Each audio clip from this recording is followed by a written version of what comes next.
একটি জানাজা, শোকের একটি মুহূর্ত, কিন্তু সেই জানাজাকে ঘিরেই ছড়িয়ে পড়েছে নতুন ভূ রাজনৈতিক উত্তেজনা। মার্কিন প্রেসিডেন্ট ডোনাল্ড ট্রাম্পের একটি ভয়াবহ মন্তব্য মুহূর্তেই আবারও মুখোমুখি দাঁড় করিয়েছে যুক্তরাষ্ট্র ও ইরানকে। ট্রাম্প দাবি করেছেন, চাইলে একটি হামলাতেই ইরানের শীর্ষ নেতৃত্বকে নিশ্চিহ্ন করে দেওয়া যেত। আর সেই বক্তব্যের জবাবে ইরান দিয়েছে এমন এক বার্তা যা এখন আন্তর্জাতিক অঙ্গনে সবথেকে আলোচনার বিষয়। তাহলে কি বলেছিলেন ট্রাম্প, আর কেন ইরানের জবাবকে শুধু রাজনৈতিক প্রতিক্রিয়া নয় বরং একটি আদর্শিক চ্যালেঞ্জ হিসেবেও দেখা হচ্ছে? ঘটনার সূত্রপাত মার্কিন সংবাদ মাধ্যম এক্সিওসকে দেওয়া প্রেসিডেন্ট ডোনাল্ড ট্রাম্পের একটি সাক্ষাৎকার থেকে। সেখানে তিনি বলেন, ইরানের সাবেক সর্বোচ্চ ধর্মীয় নেতা আয়াতুল্লাহ আলী খামেনির জানাজার অনুষ্ঠান তিনি নিবিড়ভাবে পর্যবেক্ষণ করছিলেন। তার দাবি, ওই অনুষ্ঠানে ইরানের শীর্ষ পর্যায়ে প্রায় সব নেতাই এক জায়গায় উপস্থিত ছিলেন।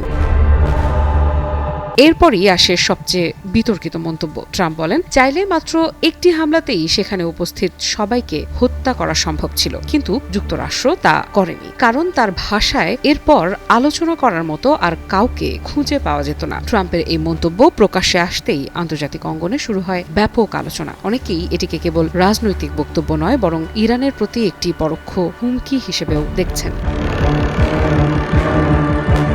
তবে ইরানও চুপ থাকেনি। খুব দ্রুতই আসে পাল্টা জবাব। ইরানি কর্মকর্তারা ট্রাম্পের বক্তব্যকে ঔদ্ধত্যপূর্ণ বলে আখ্যা দিয়ে বলেন, মানুষকে হত্যা করা যায়, কিন্তু কোনো আদর্শকে কখনোই হত্যা করা যায় না। অস্ত্র দিয়ে একটি জীবন শেষ করা সম্ভব, কিন্তু একটি বিশ্বাস, একটি দর্শন কিংবা একটি আদর্শকে ধ্বংস করা সম্ভব নয়।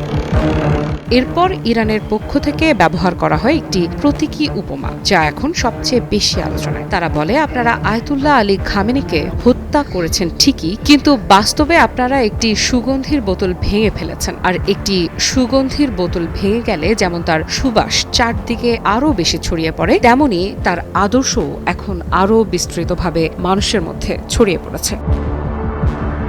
এতেই শেষ হয়নি ইরানের প্রতিক্রিয়া। বিবৃতিতে যুক্তরাষ্ট্রের রাজনৈতিক সংস্কৃতি ও নেতৃত্বেরও কঠোর সমালোচনা করা হয়। তেহরানের দাবি, ট্রাম্প কিংবা তার প্রশাসনের পক্ষে এই ধরনের আদর্শিক বিষয় বোঝা সম্ভব নয়, কারণ তাদের মতে শক্তি দিয়ে সবকিছু অর্জন করা গেলেও ইতিহাস, সভ্যতা কিংবা মানুষের বিশ্বাসকে নিয়ন্ত্রণ করা যায় না। বিশ্লেষকদের মতে এই বাকযুদ্ধের তাৎপর্য কেবল দুই নেতার বক্তব্যের মধ্যেই সীমাবদ্ধ নয়। এর মাধ্যমে আবারও স্পষ্ট হয়েছে যে যুক্তরাষ্ট্র ও ইরানের বিরোধ এখন শুধু সামরিক বা পারমাণবিক ইস্যুতে আটকে নেই। এটি একই সঙ্গে রাজনৈতিক প্রভাব, আদর্শিক অবস্থান এবং আঞ্চলিক ক্ষমতার লড়াইয়েও রূপ নিয়েছে। একদিকে ট্রাম্পের বক্তব্য দেখিয়েছে ওয়াশিংটন এখনও ইরানের নেতৃত্বকে কৌশলগত দৃষ্টিকোণ থেকে মূল্যায়ন করছে। অন্যদিকে তেহরানও জানিয়ে দিয়েছে তাদের কাছে এই সংঘাত শুধু অস্ত্রের নয় বরং বিশ্বাস ও আদর্শেরও লড়াই। সব মিলিয়ে একটি জানাজাকে ঘিরে শুরু হওয়া এই নতুন বাকযুদ্ধ আবারও মনে করিয়ে দিল, ওয়াশিংটন ও তেহরানের সম্পর্কের বরফ এখনো গলেনি, বরং প্রতিটি বক্তব্য, প্রতিটি হুঁশিয়ারি এবং প্রতিটি পাল্টা জবাব যেন নতুন করে উত্তেজনার পারদ বাড়িয়ে দিচ্ছে।